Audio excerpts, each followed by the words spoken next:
મિત્રો, ફરીથી સ્વાગત છે તમારું અમારી ચેનલમાં। તો આજના વિડીયોમાં આપણે જાણીશું કે શિવની પૂજા કેવી રીતે થાય, શિવલિંગ પર શું ચડે, શું ન ચડે વગેરે માહિતી આજના વિડીયોમાં આપણે જાણીશું। શિવની પૂજા કરવામાં લોકો ઘણી બધી ભૂલો કરતા હોય છે। ભગવાન મહાદેવની પૂજા ઉત્તર દિશા તરફ મુખ રાખીને જ કરવી।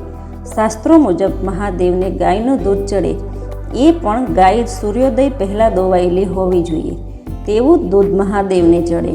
અને એમાંય નિયમ બતાવેલ છે કે જે ગાયનું વાછરડું તે ગાયનું દૂધ ન પીતું હોવું જોઈએ, કેમ કે વાછરડાને તરછોડી મહાદેવ દૂધ ધારણ કરતા નથી। શાસ્ત્રો પ્રમાણે મહાદેવે જ જણાવ્યું હતું કે વાછરડાના મુખમાંથી છીનવીને મને દૂધ ન ચડાવો। ભગવાન એવા દૂધને ક્યારે પણ પસંદ નથી કરતા।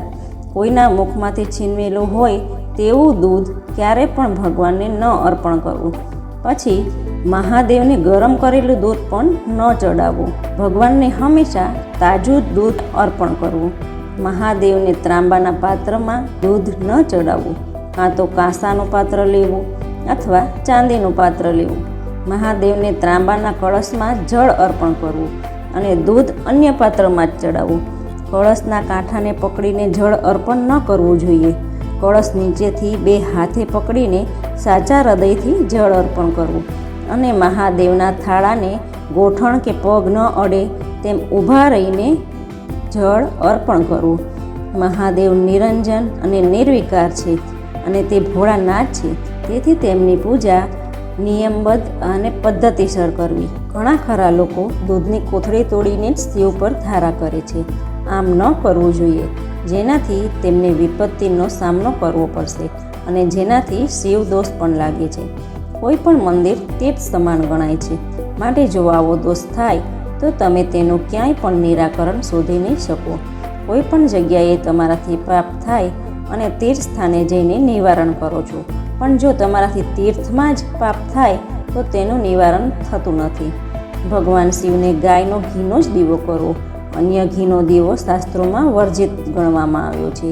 જેનું મૃત્યુ નજીક હોય અને રીબાતા હોય તો મહાદેવના મંદિરમાં જઈ દીવો પ્રગટાવે તો તેનું મૃત્યુ બગડે નહીં અને તે રીબાયા વગર જ મોક્ષ તેનો થાય છે। તેથી તેની અધોગતિ પણ નથી થતી અને શિવલોકની પ્રાપ્તિ થાય છે। શિવલિંગ પર જે પ્રસાદ ચડાવવામાં આવે છે તે પ્રસાદ માત્ર તપોધન બ્રાહ્મણ અથવા સ્વામી કે સાધુ જ લઈ શકે। શિવલિંગ પર ચડાવેલ પ્રસાદ જો અન્ય કોઈને લેવો હોય તો શાલિગ્રામને સ્પર્શ કરીને લઈ શકાય છે। એટલે કે પહેલાં નારાયણને અર્પણ થવું જોઈએ, પછી જ પ્રસાદ લઈ શકાય છે। બ્રાહ્મણો, સાધુ, સંત જો બિલ્લીના વૃક્ષ નીચે બેસાડીને વ્યક્તિ ભોજન કરાવે તો તે વ્યક્તિને 1 કરોડ બ્રાહ્મણોને ભોજન કરાવ્યાનું ફળ પ્રાપ્ત થાય છે। ભગવાન મહાદેવને રંભાફળ પણ અર્પણ કરાય। રંભાફળ એટલે કે કેળા। ભોળાનાથને કેળા અતિ પ્રિય છે, માટે પ્રસાદમાં જો ફળ અર્પણ કરવું હોય તો કેળા જ અર્પણ કરવા।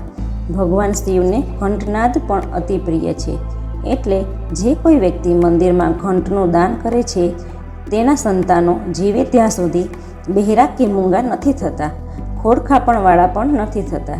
જે વ્યક્તિ શિવરાત્રિ જે દર મહિને આવે છે તેનું વ્રત કરી જાગરણ કરે છે તેવા લોકોને અકાળ મૃત્યુ પણ નથી થતું અને તેવા શિવલોકનો અધિકારી બને છે।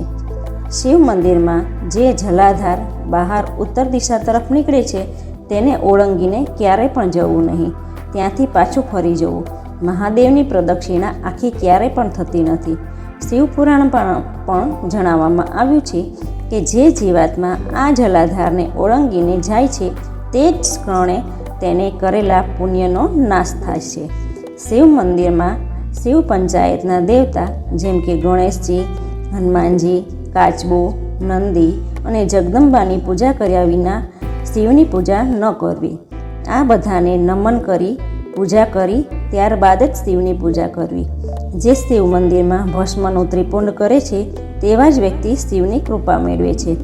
શાસ્ત્રોમાં જણાવ્યું છે કે જે વ્યક્તિ કપાળમાં ત્રિપુંડ અને ગળામાં રુદ્રાક્ષ ધારણ નથી કરતો તેને શિવ પૂજાનો અધિકાર નથી। તો મિત્રો, આજના વિડીયોમાં બસ આટલું જ। અન્ય વિડીયોની જાણકારી પ્રાપ્ત કરવા ચેનલને સબસ્ક્રાઈબ કરો। ધન્યવાદ।